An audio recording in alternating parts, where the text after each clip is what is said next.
Chers amis, et toujours, et je vous espère franchement de plus en plus nombreux, chers ennemis, bienvenue dans Quelle semaine? Bon, évidemment, ce qui occupe l'espace de réflexion, c'est cette guerre en Ukraine, avec la menace que l'on fait planer au-dessus de nos angoisses d'une troisième guerre mondiale. Qu'est-ce qui se passe? Qu'est-ce qui se passe?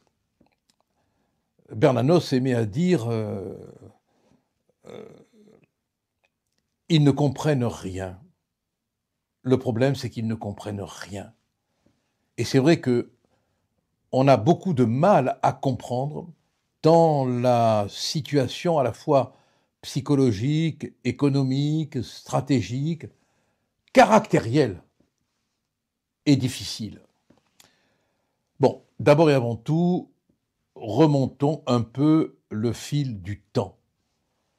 La manière dont Trump s'est comporté à l'égard de Zelensky et la manière dont Zelensky s'est comporté à l'égard de Trump et de son vice-président a époustouflé tout le monde, qu'il s'agisse de Trump ou qu'il s'agisse de Zelensky. Personne ne s'attendait à ce que cette réunion se terminât par le raccompagnement, pour ne pas dire l'éviction, de l'homme sans costume, qui s'en est fait, il faut bien l'admettre, tailler un sur mesure ce jour-là. Zelensky a reçu une fessée mondiale. Et en même temps, on a entendu l'Amérique nous imposer, par le biais de Zelensky, un ultimatum. Trump a pu lui dire « Vous voulez la troisième guerre mondiale ?» On n'a peut-être pas assez réfléchi à cette phrase de Trump. Vous voulez la troisième guerre mondiale, comme s'il savait, comme s'il se disait qu'il y avait une envie de guerre quelque part chez les chefs européens, chez quelques chefs européens. Alors je ne dis pas la guerre, parce que je crois qu'il faut qu'on fasse attention là. Il existe l'idée de guerre et il existe la guerre. Souvent, tout commence du reste par l'idée de guerre. Idée dont les artisans se disent qu'elle n'arrivera pas à la réalité. Mais pourtant, hélas, souvent, l'histoire le démontre, de l'idée jaillit la réalité. Face à l'attitude de Trump, l'Europe a perdu la raison, l'Europe a déraisonné. Elle a d'un coup oublié tout simplement que depuis la fin de la Seconde Guerre mondiale, l'Europe est complètement sous la protection, sous la dépendance des États-Unis et qu'elle l'a bien voulu. À l'exception, bien évidemment, du général de Gaulle, qui voulait, au nom de la souveraineté patriotique française, nous mettre à l'abri de cette domination.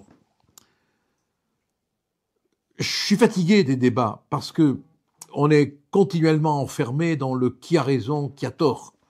D'un côté, il y a les partisans fougueux de l'Ukraine, qui présentent la Russie comme l'agresseur. De l'autre, il y a les partisans fougueux de la Russie qui présentent l'Ukraine comme l'agresseur. En réalité, comme dans toute belligérance, les torts sont partagés. Après, il appartiendra aux historiens de faire la pesée des torts, mais les torts sont partagés. Quand on est du côté des Russes, c'est-à-dire plutôt lorsqu'on est du côté de ceux qui voudraient que l'on puisse comprendre à la fois la position russe et la position ukrainienne, on est traité de traître. Et Attali s'en va jusqu'à comparer Trump à Hitler. Ah oui, rien que ça. Oui. Et on a un sénateur qui a été le maire de Vichy, monsieur Claude Malhuret, qui régulièrement au Sénat fait un numéro de music-hall maintenant. Du reste, il ressemble à Ouvrard, vous savez, ce Gaston Ouvrard, ce comique troupier qui chantait « J'ai la rate qui se dilate », il lui ressemble de plus en plus, je trouve. Et de temps en temps, il fait son numéro de musical. C'est plus de la politique, c'est plus de l'action sénatoriale. Non, c'est le one-man show du sénateur qui a rédigé péniblement son texte et qui l'offre en divertissement au musical sénatorial. Alors lui, bon, il compare Trump à Néron. Vous me direz, il se prénomme Claude Malhuret. Et Néron se prénommait aussi Claude. Voilà, on est maintenant dans le musical sénatorial. Revenons aux choses sérieuses. Si l'OTAN n'avait pas été en constante expansion vers l'Est, si les accords 1 et 2 de Minsk avaient été respectés, si tout simplement l'Ukraine était restée dans la neutralité que demandait la Russie, si le Donbass n'avait pas été bombardé, est-ce qu'on en serait là? Voilà la question qu'il faut se poser et à laquelle il est, hélas, facile de répondre. S'il n'y avait pas eu d'expansion de l'OTAN, si la Russie ne s'était pas sentie encerclée, si les accords 1 et 2 de Minsk avaient été respectés, si l'Ukraine était restée neutre, si les États-Unis d'alors, c'est ça qui est incroyable, c'est que les États-Unis d'hier sont démentis par les États-Unis d'aujourd'hui, ce qui veut dire que on doit se méfier de la vitesse à laquelle va l'histoire. Et on risque de voir dans quelque temps tous les adversaires de la Russie peut-être tenir des discours différents. Si tout cela n'avait pas été, on n'aurait pas eu de guerre. Mais cette guerre, le marché de l'armement, comme chaque fois, la voulait. Et alors maintenant, après que Trump ait congédié Zelensky, lequel du reste s'est empressé de s'excuser et de dire qu'il était prêt à revenir à la table des discussions, on apprend en Europe qu'on est au bord de la Troisième Guerre mondiale. Martial Macron dit « Nous sommes en guerre ». Ah bon? Avec l'Algérie, avec les banlieues, avec qui on est en guerre? C'est une guerre mentale. Mais l'ancien président du Conseil européen, Charles Michel, lui, dit que une troisième guerre mondiale est possible. Mais avec nos lance-pierres, on va faire la guerre mondiale? Il y a une réalité que même les généraux les plus gâteux ne peuvent pas démentir, c'est que l'on n'a pas les moyens, en dehors de la guerre des boutons, sur laquelle on n'appuiera pas, de faire une guerre. Non, c'est autre chose. C'est autre chose.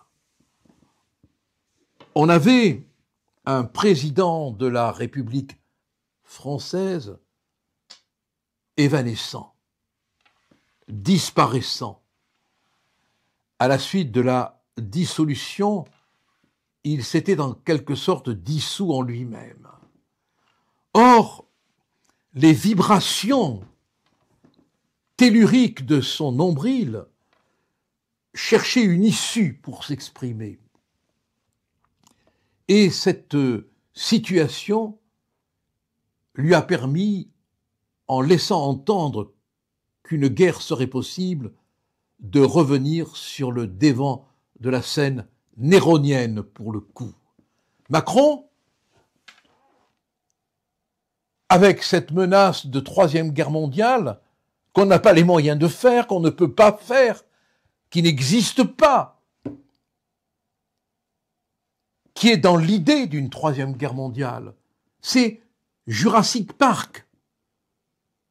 Macron, ce sont les Dents de la Mer. C'est du cinéma hollywoodien. Il a enfilé son petit costume militaire et il est en train de nous faire le jour le plus long. Et il a gagné 4 points dans les sondages. Ça marche. La martialité, ça marche. Ça marche, la marche au pas.